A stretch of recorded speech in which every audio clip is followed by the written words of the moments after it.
One. Hi, good day. Welcome to Hijab Mode TV, your program for fashion news.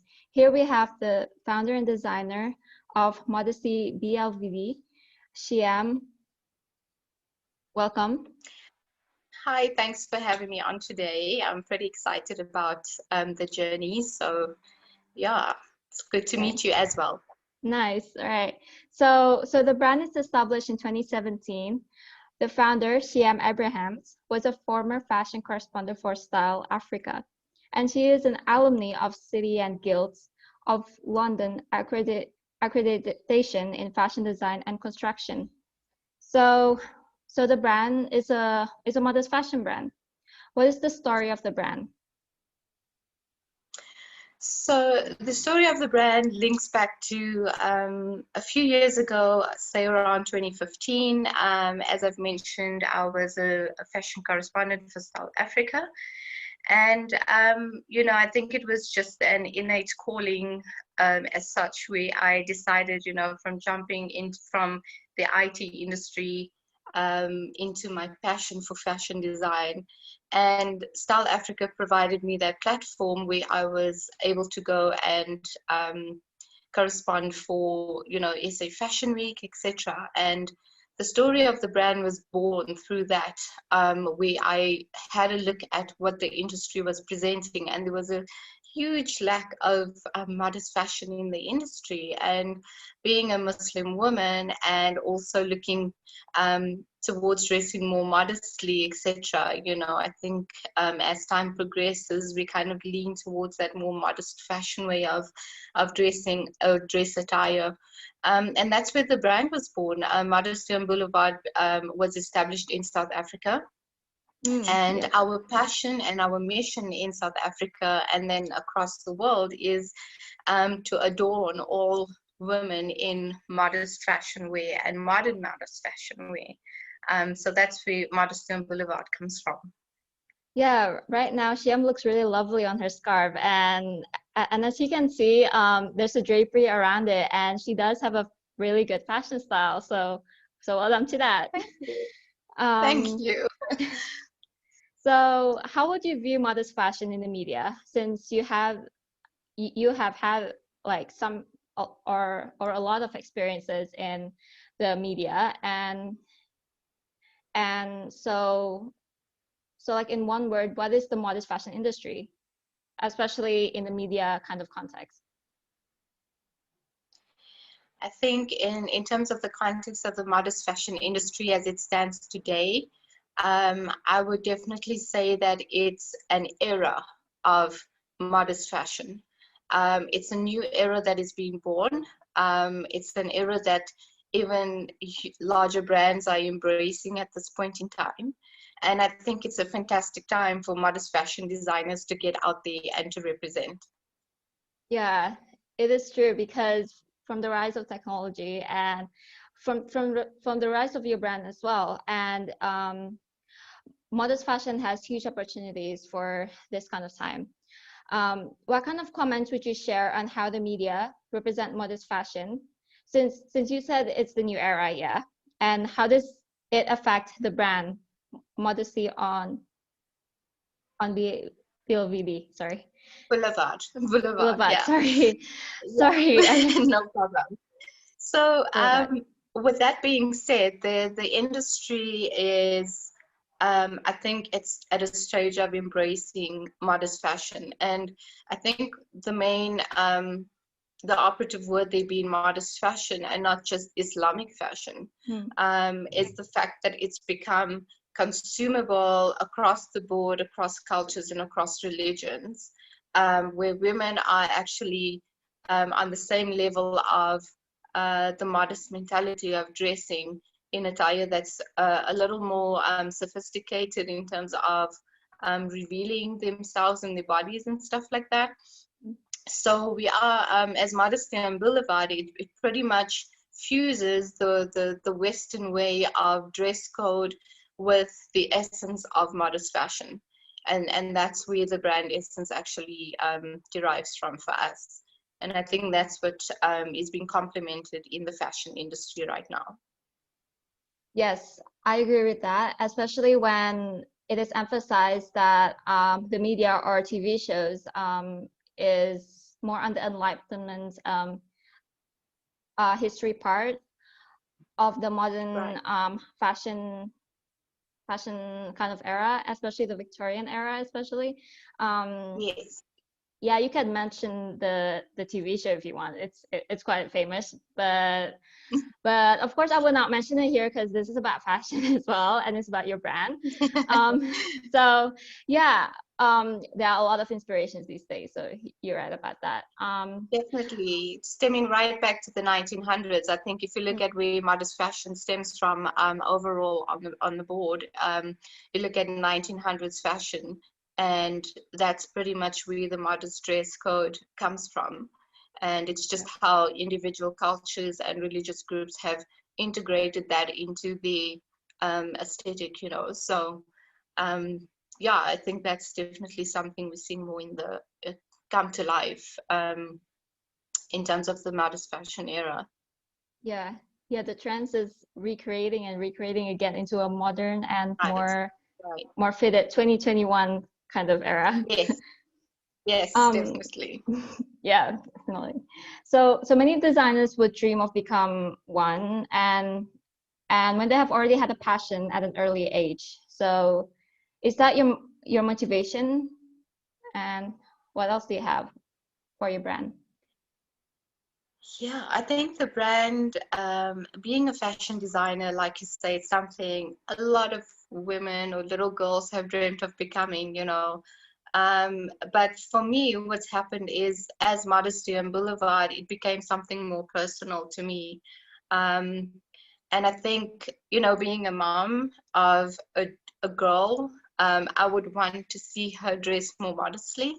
And for me, it's about creating those opportunities and those platforms so that they in the future it would be more accessible to them than it would have been for us, you know.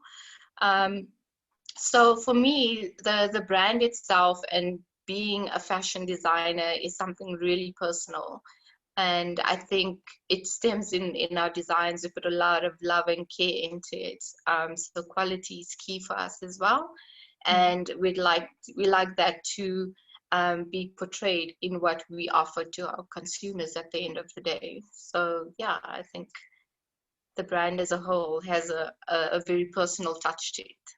Yeah, of course, because there are a lot of intricate details that we need to show in modest fashion. It's not really that simple. So there's more creativity in Right, it.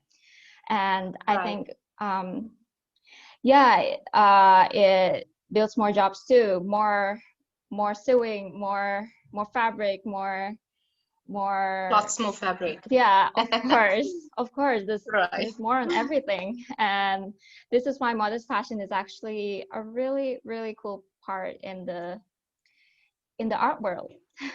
So, Yes, hmm, yes. I think we can draw a lot of inspiration from our cultural arts, especially being in South Africa. We have a very diverse culture. So we're able to infuse that creativity into our designs as well, you know, which is pretty exciting. yep, it is. So, does South Africa view the modest fashion media in a positive space, or um, the one you're from, the city you're from, actually? Yeah, so I'm based in Johannesburg in South Africa, and I can truly say that South Africa has definitely embraced the modest fashion space.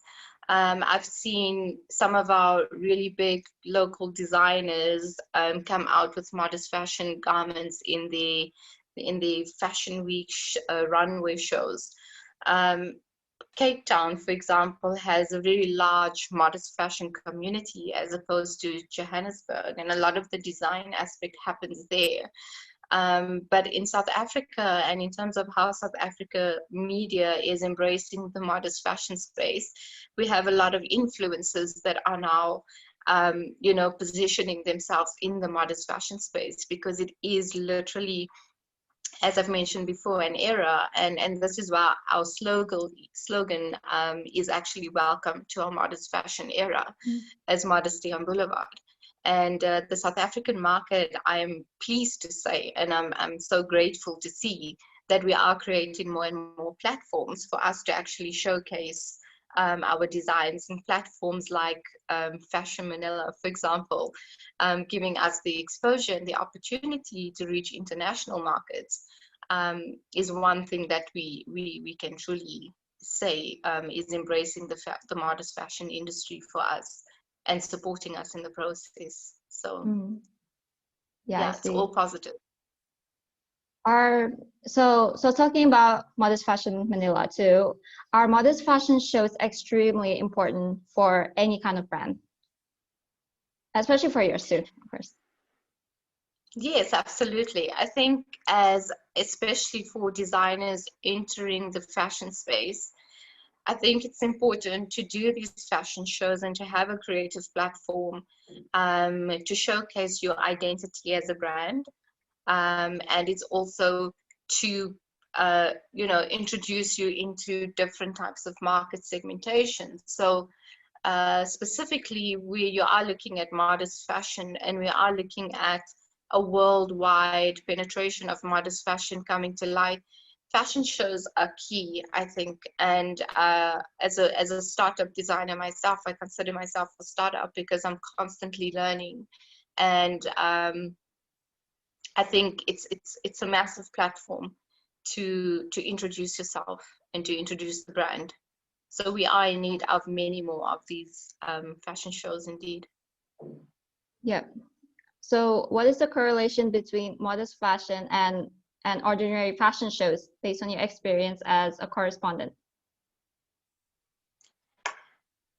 This has brought a lot to light in terms of the general ready-to-wear fashion that's out there versus, or more the westernized fashion, if I may say so, versus modest fashion. The difference is that there is a more cognitive process in terms of how the garment is styled, and what body parts are actually covered when you do design for a specific person in the modest fashion space. The difference is also in terms of we have the elegant garment that's out there, and it's beautiful, but at the same time it exposes one a little too much.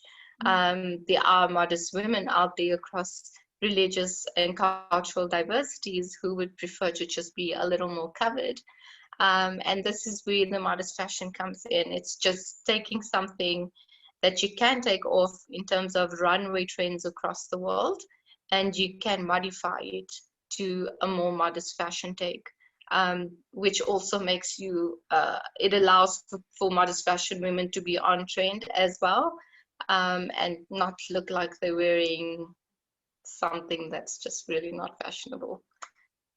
Yeah, So yeah. so you have a lot of experience in how style works. So that will affect hugely on your brand, Modesty on Blvd. Yes, that's it. It does. It does. I think I also put a lot of pressure on myself um, to kind of transpose from what's in my mind and what's in my skill set and my experience into my designs. Um, and often enough, I think the hardest thing is taking something that is in your mindset and then transposing that onto paper, and then transposing that into fabric and a garment. So that entire life cycle and bringing that to fruition is actually just something. I think the process itself is amazing. It's not the easiest, but yeah, it does put a lot of pressure on me. With my industry knowledge, it supports me as well in terms of developing my brand going forward. All right, that's really amazing. So based on your process, state your prospect on how you view the modest fashion market, especially for the success of your brand. The way I view personally how I view the modest fashion market today is as an opportunity. I see it as a huge opportunity to introduce ourselves, to introduce our cultures, to introduce our personal values and aesthetics. I see the modest fashion as something that is going to become equivalent to what is out there in the Western fashion industry, if not at some point exceed what is happening in the modest fashion industry. I think as modest fashion designers, our aim is both one, to establish our brand in the market, and two, being the bigger picture of bringing all modest fashion to the forefront of this fashion world that we're in and the fashion era that we're in. So for me, it's definitely a platform where my brand is looking to leverage off, and it is a platform where I'm looking to establish my brand further, and becoming the go-to modest fashion brand in South Africa, and then expanding to international markets as well. So there's huge opportunity for those entering the industry at the moment. Yes, I agree. And on your brand social media, is the brand trying to portray modest fashion as consumptive, or for the normal wearer, actually? Like what I mean is consumptive as in like people who actually want those custom designs specifically for a specific group, or just for the everyday wearers. Like, what is your target market? That's simply the question.